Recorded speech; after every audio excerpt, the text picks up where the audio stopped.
Hello, ladies and gentlemen. This is Eddie Marcus here again. Look, I want to ask you something, and I want you to be serious with yourselves in considering the answer to this question.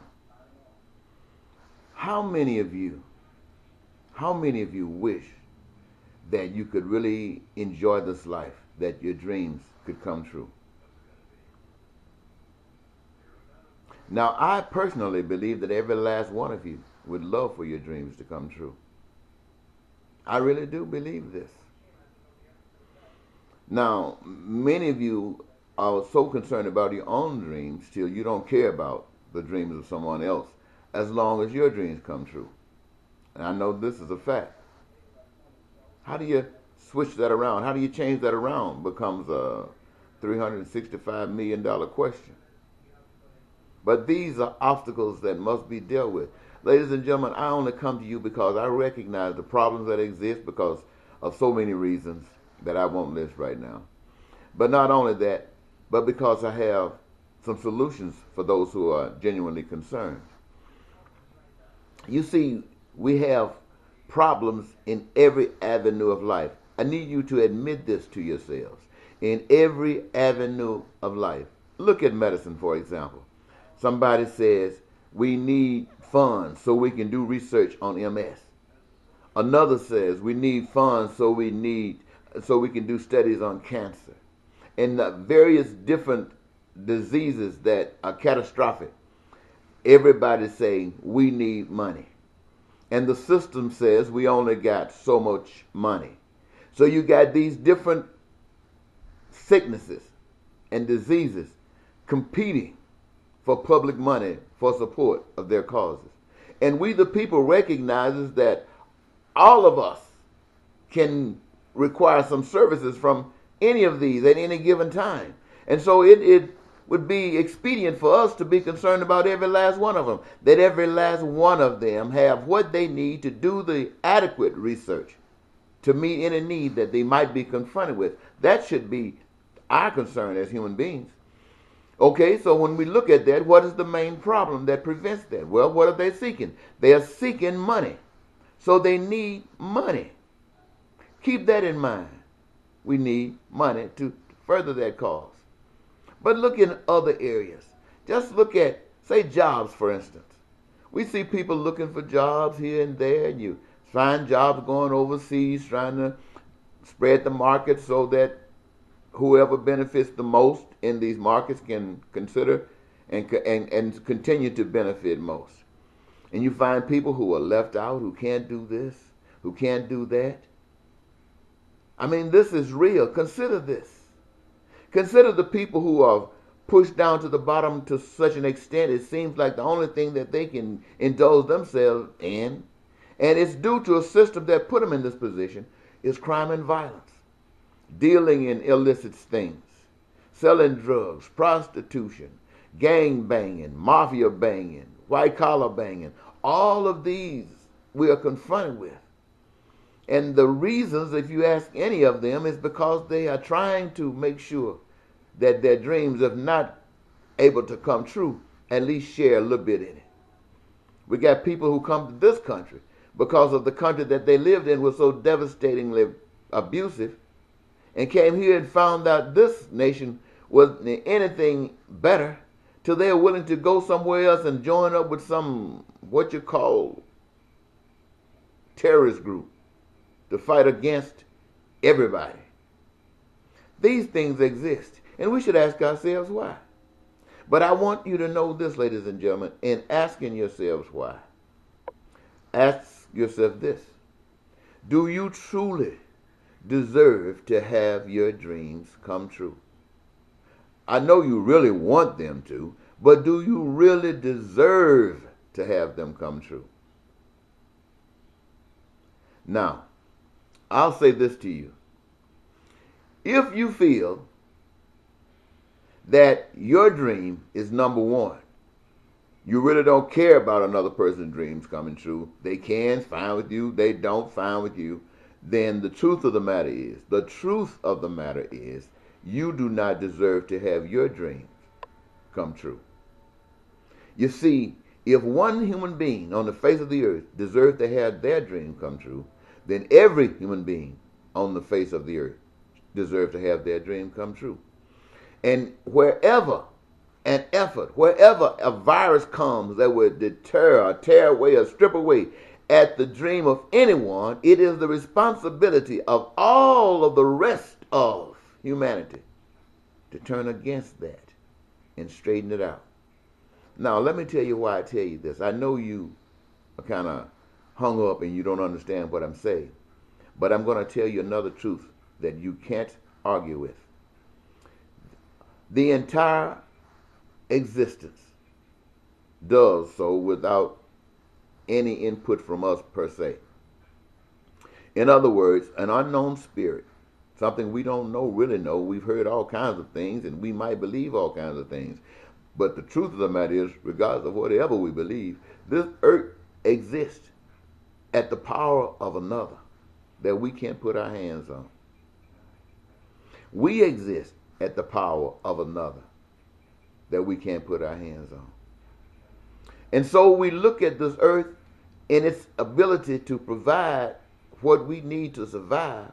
We say that whoever put this earth together made sure that it was equipped to meet whatever needs that we as human beings might have in meeting our dreams. Everything above the earth, seen and unseen. Everything on the earth, seen and unseen. Everything in the earth, seen and unseen, was provided for. It's life-giving sustenance for humankind. Humankind that was created by that unseen power came into this world bringing nothing but a body and other little things, mind and all that kind of stuff. Bringing it with it and living here. And then eventually pass on, and that body and the mind and everything, as far as we know, I know the body is left right here. So between here and there, you bring nothing, you take nothing, so nothing belongs to you. We must put in our minds, I don't care what systems we live under, communism, socialism, democracy, capitalism, all these other things, it doesn't matter. We must put in our minds that we own nothing. We own nothing. And yet, each of us as individuals have been given dreams and aspirations, lusts, the things that we would love to do. Things that we would love to do. And all we need is an education system to support that for those who are not adequately ready. A healthcare system that would support any sickness or threat of sickness. Cures. These things. And the opportunity to allow ourselves to choose the careers that we really love and indulge ourselves. And we will find that in so doing, the unseen power has put it in such a way that most of the things we do will be things that we do today. Building for food, clothing, and shelter, and housing, and the education, and the health care. The things that brings peace to the people. Things that brings prosperity that allow us to live an abundant life. The things that allow us to be able to travel, to visit with friends, to whether they're classmates or whether they're just family that we haven't seen, or go other places in other parts of the world and enjoy all that the Creator has provided, and that we might grow like we went from the Stone Age to this present age. We can take it from a leap from here as far as the leap that we've made. All because we are recognizing now that nothing belongs to us. And this life was given to live, to create. Each of us got a part of creating.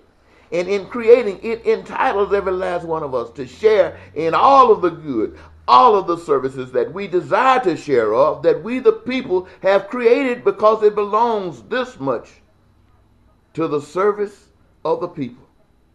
Now that's absolutely divine. And can't not a single one of you pick up an argument that would sustain itself against this. So I say to you, there are some changes that we have to make as individuals. There are some changes that we got to make as people. And the changes that we got to make will change our entire society. It will see that the prisons will be empty and no need for them to exist.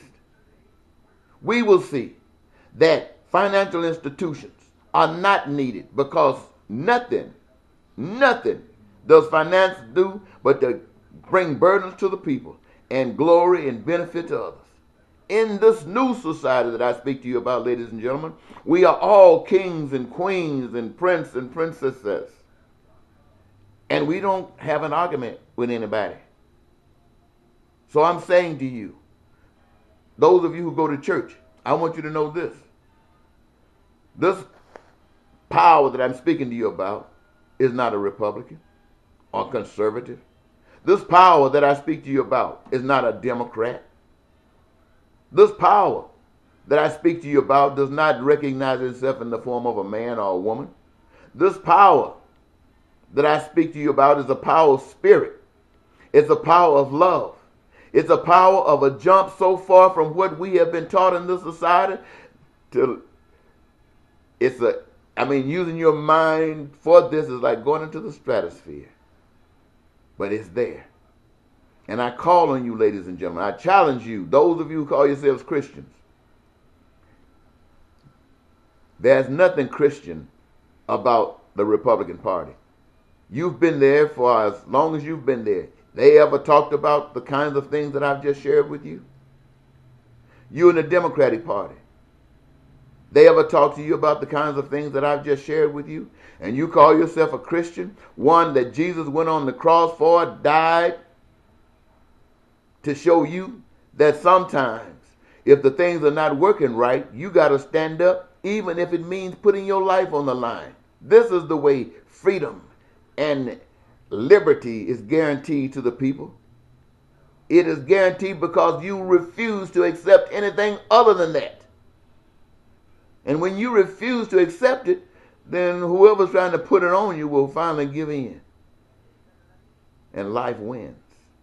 Because life always wins. Why? Because according to the word, Jesus came back. And that says to you that you'll come back. But let me tell you one little secret, ladies and gentlemen, then I'm gone. When you get on this path, you don't worry about whether you'll come back. That's your least concern. Because the path that you're on right now is heaven to you. It is a blessing to you. And only that same spirit that I just got through telling you about can give you this. And only that spirit will allow you to take it away. So don't be fooled. Don't be deceived. You are right now on a path that's leading you straight to hell. Every nation on the face of the earth is on a path that's leading its citizens to the belly of the hell. And we have information that's saying that the New World Order is the carrier of that system. I don't know for sure, but I do know this. It's nothing relative to what I just got through speaking to you about. Yet, the choice is yours. The choice is yours. What I have just shared with you, or what the New World Order, based upon what the evidence says about it, is offering you. The choice is yours, one or the other. And I guarantee you, you choose, and whichever you choose will work for you. Bye-bye.